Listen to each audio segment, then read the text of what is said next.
Yeah, I find myself thinking over the weekend that maybe it's a sort of mea culpa from the Fed, where they're essentially saying they don't really know what's going on with inflation.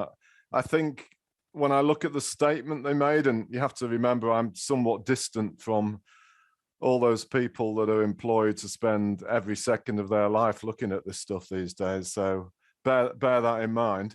I think it's quite difficult for them and other central banks to keep saying how the inflationary pressures are transitory. And so given if that's true, taking that statement out almost by default means they have to sound tougher. And indeed, in order to stop one of the reasons why inflation might be transitory, we probably need central banks to tighten monetary policy a bit. It's impossible to do this, but for the sake of the discussion briefly, if you put aside the risk of uncertainty about the variant, when you end this year where we've ended with the kind of scale of recovery we've had, and notwithstanding what is probably a statistical fluke with the payroll survey Friday, the huge bounce back in growth, why do we need the same scale of emergency monetary policy that we had 18 months ago all over the Western world? It hasn't really made a lot of sense for a while.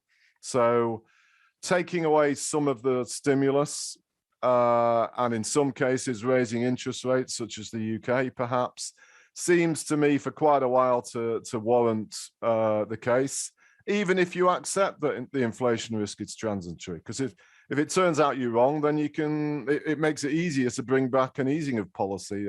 Amongst the problems of keeping it as accommodative as it is forever, when you really next need an additional monetary stimulus, then you've obviously got less options. So I think the Fed's right to make this move, and I actually believe they should have done it a bit earlier. And I hope this twist in Omicron does not delay the Bank of England from raising rates, although I see from something I've read before I came on air that the sort of sell-side consensus now appears to be saying that the UK will not raise rates this month. And I hope they're wrong, because I don't really see the case for not doing it in the UK.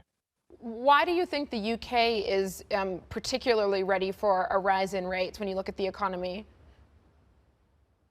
Because again, if you look at, if you really stand back from it, and maybe not, I don't know whether it's true, but maybe by not being in the day-to-day noise of all this stuff, it might help. But amongst the many things there are many things, of course, that are remarkable about the past 2 years. But you look where UK unemployment and UK employment are, and job vacancies, nobody would have dreamt that would be in such a strong position a year ago. In fact, this is one of the things I actually believe we would be closer to this position than the doom of gloom that prevailed about how enormous job losses would happen post-furlough, and they haven't. And so again, why do we really need such emergency interest rate support in the UK? Even ignoring the inflation issue, and just as we have elsewhere in the developed world, it might well be that inflationary pressures are not transient. And one of the things that central banks are supposed to be doing is controlling inflation. So they can't just keep ignoring it forever and persistently arguing that it's transient when it's not going back down again. So I don't think it is just the UK, but the UK, the evidence of inflation surprising on the upside, and growth coming through generally better than anybody would have dreamt about, particularly policymakers a year ago.